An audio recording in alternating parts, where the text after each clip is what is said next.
Welcome to Professional Quotient, or PQ. These are conversations that build equity. I'm your host, Jason Winningham, and today we have a special guest, Anjali Vincent. Anjali, would you like to introduce yourself to us? Sure. Oh, and first of all, I guess it's a pleasure to be here today. I'm not used to this particular mode, so this will be interesting for me too. Absolutely. My name is Angela Vincent, and I'm an AI integration engineer at Boeing in Everett, Washington. So I've only been doing that about, well, I guess since August of last year. So it's a bit of a career change for me. But I have been in the aerospace industry now for 24 years. I started at Boeing Wichita on the military side. That got sold off and it became Spirit. So I was at Spirit before jumping up to here. It's kind of ironic now we're rebuying the Wichita side, so there'll be a Boeing Wichita one more time. But so yeah, I've worked in different areas as far as engineering goes, so just fairly new to AI now. Awesome. Well, that's definitely where the world is moving, so that makes sense. What would you say your typical day to day kind of looks like when you're working, especially with AI? How are you finding your day to day? Today's a little bit unusual for me. I'm working from home, but most days I actually do work in the office now. I spend quite a bit of time talking to stakeholders, trying to better understand their needs and how I can remove roadblocks for them. Yeah, I'm also a little bit of a learning curve right now, understanding better about AI. When I came into it in August, other than having been a user of ChatGPT and kind of making the silly pictures, I hadn't really done that much with AI. And so it's been very interesting to learn more about it. I guess I had spent some time learning Python and SQL for some work I'd been doing, but never really focused on AI. So Well, what about engineering as that field? How did you get involved there? partly, I always thought of myself maybe as potentially being an engineer. I know my father, he ended up not pursuing it, but it was something that I think he kind of kicked around and liked the idea of it. And so maybe even from the time I was very young, would mention it to me. I know that a lot of women don't have that experience, but I had a lot of cheerleading from my father from an early age as far as being an engineer and kind of going down that path. So it actually took me a little while. I dropped out of school when I was, I guess, 19 and ended up getting married and having kids and then coming back afterwards. But so yeah, since then, since I guess 2001, I've been a working engineer. Oh, that's really cool. That's really cool. So you didn't go straight into it outside of school. You had your own diversion and then kind of came back. Yeah, it's interesting, and guess I didn't touch on this, but I was late diagnosed with autism about 5 years ago. And so one of the things I've noticed over the years is anytime there'd been a transition point in my life, I had a bit of a struggle. And I know that for me, that transition from high school to college was a bit of a struggle. And so I think that's kind of how that manifested in me. So It's a big life change for sure, from being within your household to, oh, I'm supposed to go be an adult now. Ah, yeah, I was very sheltered, I guess. It's interesting to kind of see the world. well, I appreciate you sharing that, Andrew. Thank you. When it comes to professional quotient, we like to say that this is the culmination or the totality of our professional equity. And our professional equity are the skills, the knowledge, the education, the experience, and the people or the network and community that we've built up around us along our journey. And within this podcast, we like to celebrate those aspects of our professional quotient which we deem to be most valuable so that we can really pay it forward and let other people know this is how you build it or this is why it's valuable. So I'd like to turn and ask you, what do you think is the most valuable thing in your professional equity portfolio?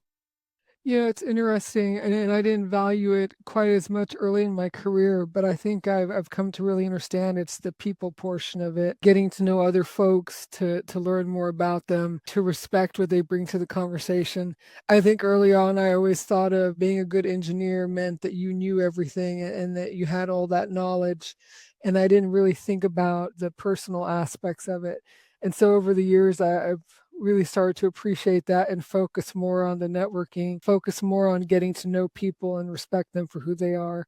and kind of see them as my partners in being successful and not just folks who maybe don't like some of my ideas. And have to get them to believe in my ideas with me. Sure, exert some influence within your Yes. your community and your network. I can share that I too am on the spectrum, and I also value the network and the community so much. I would also say that there was a huge obstacle in connecting with people all the time for me personally, but I'm curious to hear what you feel was something you had to overcome in order to develop your professional equity. It's interesting. I guess a lot of it really is the communication itself with me, or I struggle with communication at times. And so, what I would find is that I very often like speaking out when it came to a meeting. I didn't necessarily want to talk in that meeting because I like to think about things for about 24 hours. And so, in the kind of a dynamic situation where you're in a meeting and folks are expected to kind of provide their input, I found that was very difficult for me, partly because I didn't want to, like, I guess, when do I jump in? What's an appropriate time to talk? That was part of it. I don't necessarily sometimes feel super comfortable if I haven't given some thought to it to express that opinion. And so trying to overcome some of that has been interesting. And sometimes I'll force myself to speak out now in a meeting, even though it's not as comfortable as it could be. And I'm not, I used to always feel like I had to be 100% sure in anything I was going to say. And so now, even if I'm not quite there, I'll speak out anyway, then know that I could, I guess, correct it later.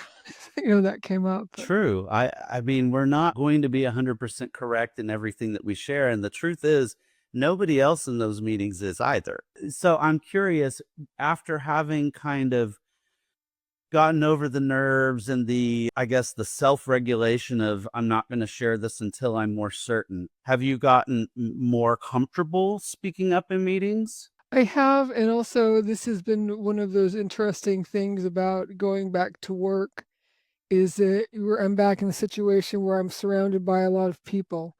And so when I'm on virtual meetings, still that still happens as well. I'm well aware I can hear everybody else on their meeting, and so I know they can hear me.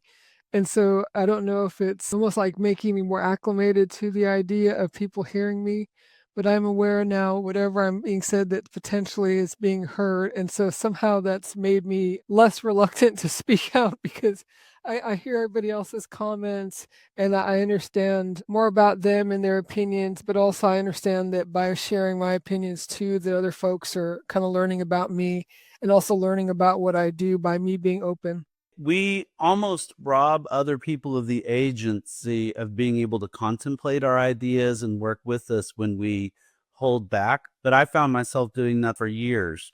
I'd sit in on meetings and never say a word and be thinking, I have an idea for this, but it seems so obvious that they all must have already thought this idea through and like pushed it down. Like the self-regulation that doesn't need to be there, a little bit of that imposter syndrome voice too, which would tell me, oh, that idea may not be great. And I've really tried to embrace a reposture voice that tells me, share your idea, share it. And part of that's like creating a podcast like here so that we can hear from different voices. Cause this is one of the things that I personally struggled with was not having a playbook, not knowing how to navigate the professional landscape.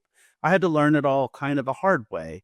And I'm hoping that by having conversations like these, somebody else will hear it and it'll be easier for them to navigate the workplace.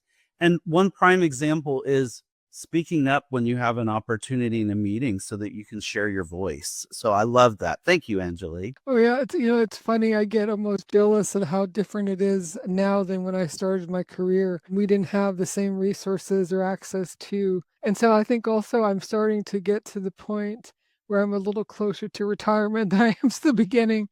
And so a little more minded about helping younger folks in their journey too. And so I realized that by kind of me sharing more of myself, then I could help them as well, including, not making some of the same mistakes that I've made over the years. I think that that's one of the best things we can do is to share that legacy, which is like our knowledge, and then somebody else doesn't have to make all the same mistakes. And I just love that. And I love that you have gotten there in your journey where you're wanting to do that as well. Are there people within your professional growth, within your career journey that you would like to spotlight as somebody that was a really great asset, somebody that really helped, or somebody that really mentored? Yeah, it's interesting. When I had first started at Spirit, one of our early experiences was we suddenly had to get our own quality accreditation. And so before, when we had been Boeing, we weren't really standing out on our own, and now we were the main part of the company. So we had to suddenly do things we hadn't done before. And so one of the groups I was working with was our weld shop. And one of the people in that weld shop was basically the ME who was in charge of kind of helping them set up all their records and their accreditation. And so he and I had worked early on together, and for I guess until I left Spirit. And so he taught me quite a bit, maybe more than I think than very many other professionals. And one of the first things he actually taught me was that I needed to go establish in person relationships with people when I needed to ask them for something. That, it's one thing to email somebody, I need you to go get this for me.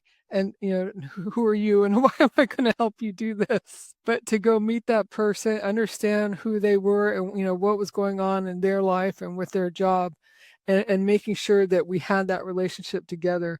And so that was just one of the many things that he taught me over that course of us trying to get the weld shop accredited. But yeah, that probably is the one that always stands out because he really emphasized the people part of it. And again, that was something that for me was a huge weakness.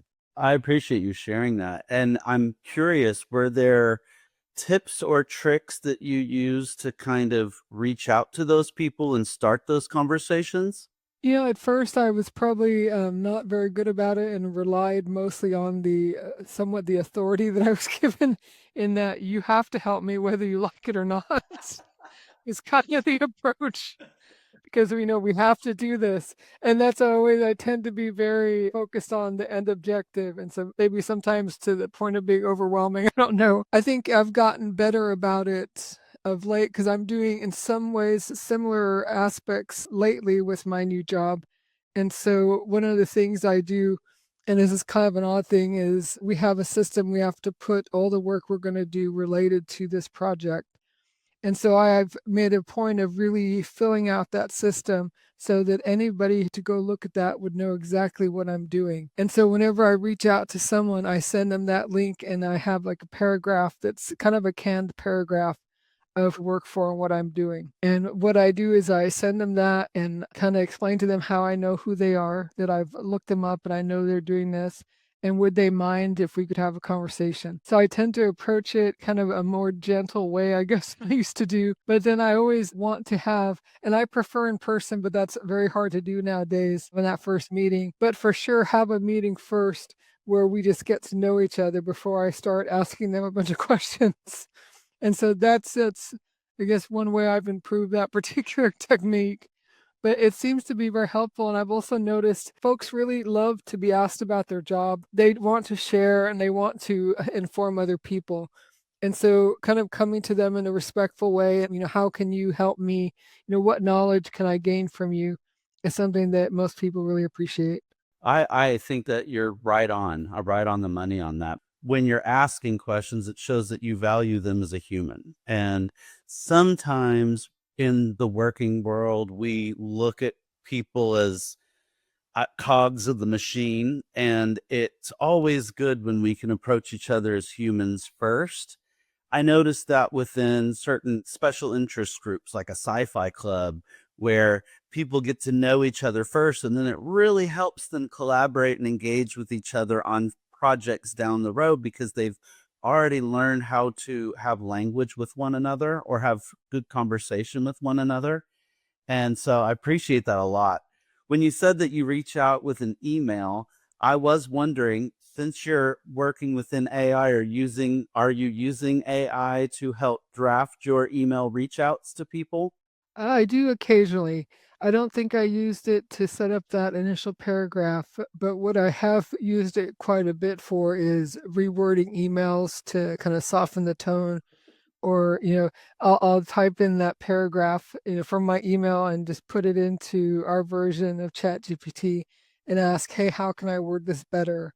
or, what's a smoother way to say this? And so using it that way.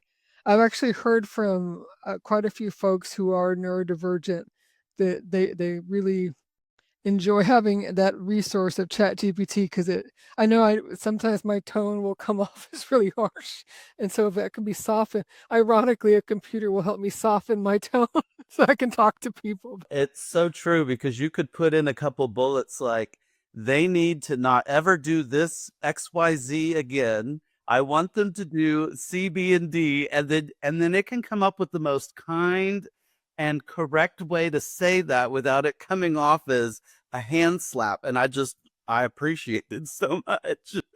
So can you tell me how your work within AI? What are we building within AI?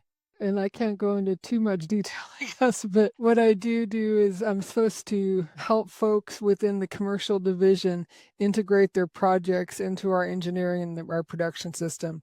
So I don't create the tools myself, but I do make sure that like the infrastructure and any roadblocks that are associated with their successful implementation of the project, those are things I work on. And so I kind of see myself as almost like a scrum master in some ways, or helping folks kind of be successful. And so that's a lot of the times when I go to talk to folks, that's how I lead. Some people get suspicious when you say you're there to help. They don't want, I guess they have a bad idea of what exactly help entails. Usually that's in the past meant management's coming in. Like, oh no, look busy. Oh, that's great. So so yeah, I make sure they know, no, I really am here to help you. And I think part of that too, maybe I've come to a place in my career where I do want to be more helpful. I'm not necessarily so focused on advancement, and I guess the legacy building is a little bit more of it. And so that does give me the luxury of being able, I do like helping people maybe, and that's what it comes down to. Well, and it sounds And I like have that that aligns luxury really now. well with you then, because you're in a position now where you're really helping to help people on a day to day. Yeah, and I didn't think about it so much, but yeah, after my diagnosis, and I've told people about this, I've kind of felt that one of the ways that I've learned to heal is this idea of self love. And so I feel like when I help somebody else, I'm helping heal some of the wounds that I had had over the years. And so when I mentor folks and they don't make that same mistake, then I feel like, we've both won. And so it's nice to be in this position and have a job that allows that kind of focus and mentality to help other people. Oh, that is great. That really is. It's interesting how becoming aware of how we're built gives us permission to have that self love and that kind of like, oh, I can forgive myself for not being just like everybody else because now I get it.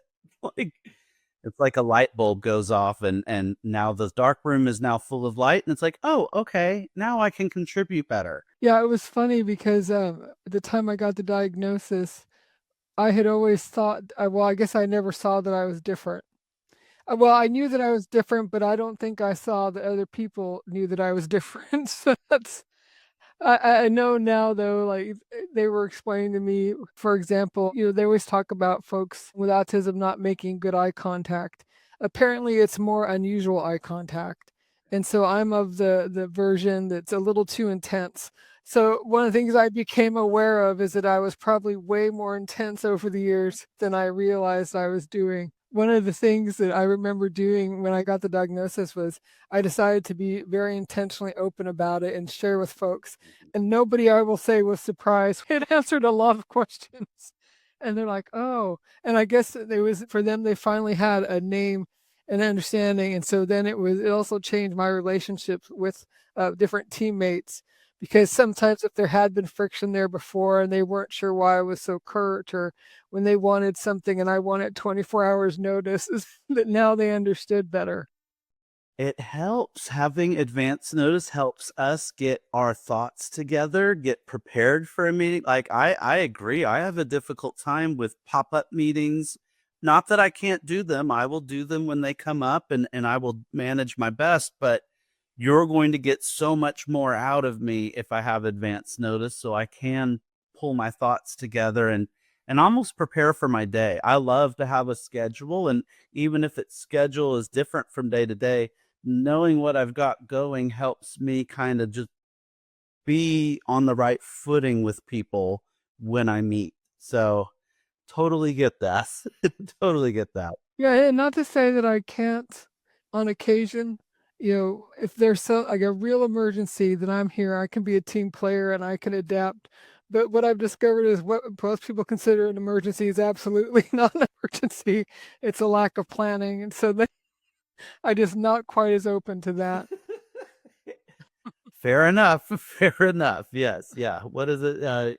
You other people's bad planning doesn't equal my emergency, or so. I don't remember the. Yes. Yeah.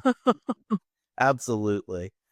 Well, if somebody were looking in and saying, "Oh my goodness, I want to do what Angeli does," what kind of advice would you give them? I think one of the things that would have been nice is I didn't really join any professional societies when I was in college. And that was also because I was in a different situation. I was coming back to college. I had young kids, so things were very different for me. I wasn't really luxuriating, I guess, in the college experience. It was trying to get through as fast as possible. But what I've noticed is there's a lot of benefit from very early in your career establishing those networks and getting involved in that. And I know, for example, very often they'll have either, the two conferences, like the local conferences, and then they have the national. But going to the local, you get to meet different people in your area and start networking there. But when you go to the national too, there's opportunities to start meeting different companies and start to understand, what it is they're looking for. And so you can very early on start to adapt your career or understand better the needs of companies and kind of figure out how you can be more attractive to them in the long run.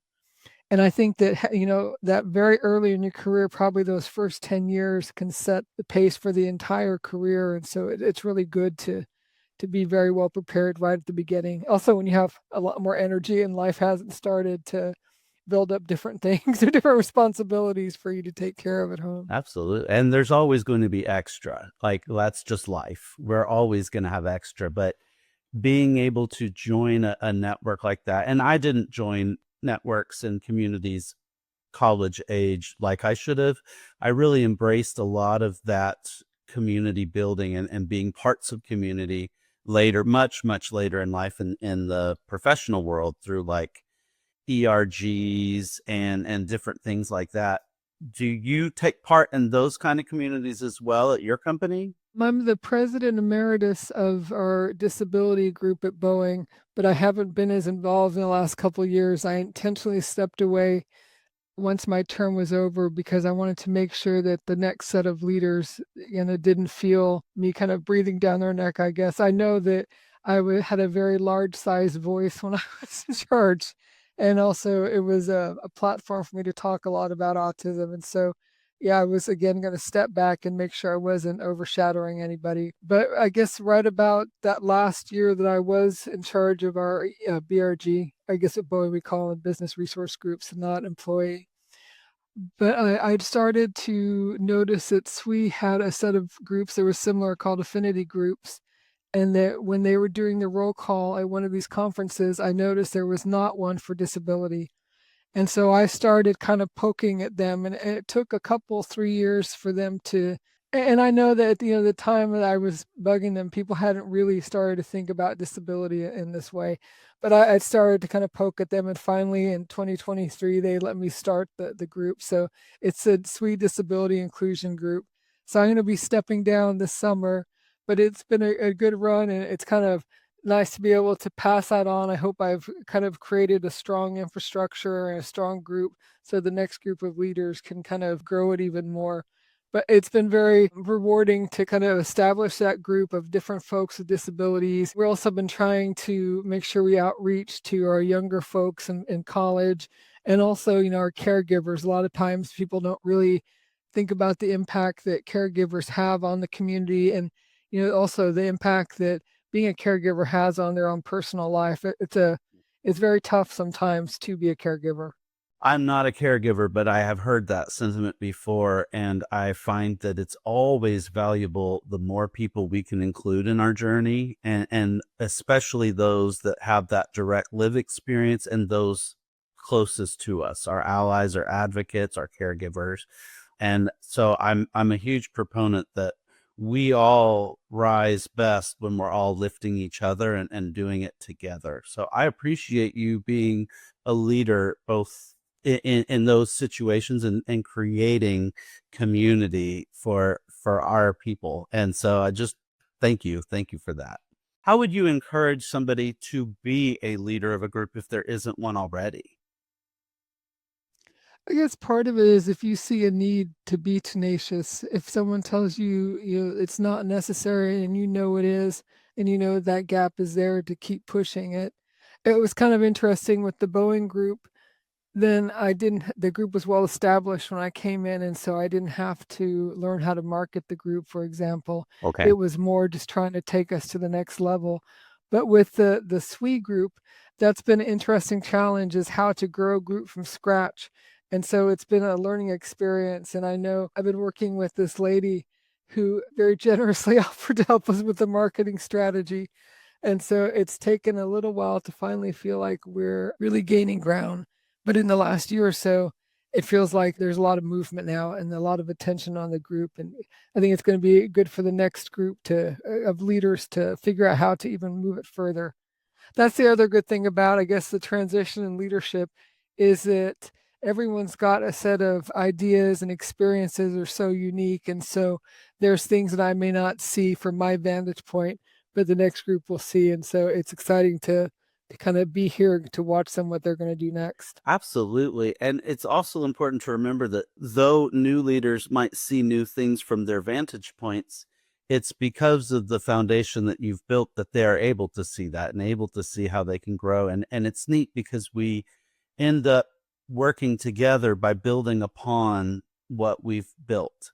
And so it becomes this beautiful thing that is because of the community. I like to share too that when communities are starting, especially for somebody starting their own community, and I use community for ERG, BRG, EBRG. There's a lot of different terminologies for employee communities, but they don't have to be within one company. They can be external as well. But regardless, if you are starting something new, you have to be patient and be okay with a slow start because that's always how it feels and it feels a lot heavier like you're lifting up a big boulder and trying to get it to the top of the mountain. But the beautiful thing is once that community starts going and especially once you're able to pass a baton onto a new leader, it starts to kind of feel like a snowball that's rolling down the hill where it gets a little easier and it grows. So the hardest part's getting it started. So thank you for getting several communities going, Anjali, and leading the way. That's really awesome. Are there things that you do that you could share with us that you partake particularly to grow your professional equity, like things to better yourself, improve yourself? I guess if I were to focus more on at the moment, it's been trying to grow my knowledge in AI. And part of it is when I started my career, I was actually, my degrees in metallurgical and materials engineering. And so I was very focused on metals at the beginning. And then when I first moved up here, I had to kind of change that around. There wasn't as much space here for that particular field. And so I went into standardization.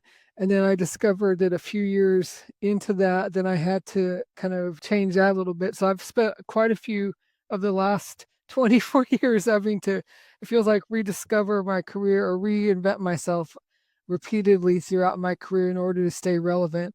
And that might be true just in general in engineering because technology moves so fast. You have to kind of be on top of it. Things that I enjoy doing, like this is something a lot of folks could do.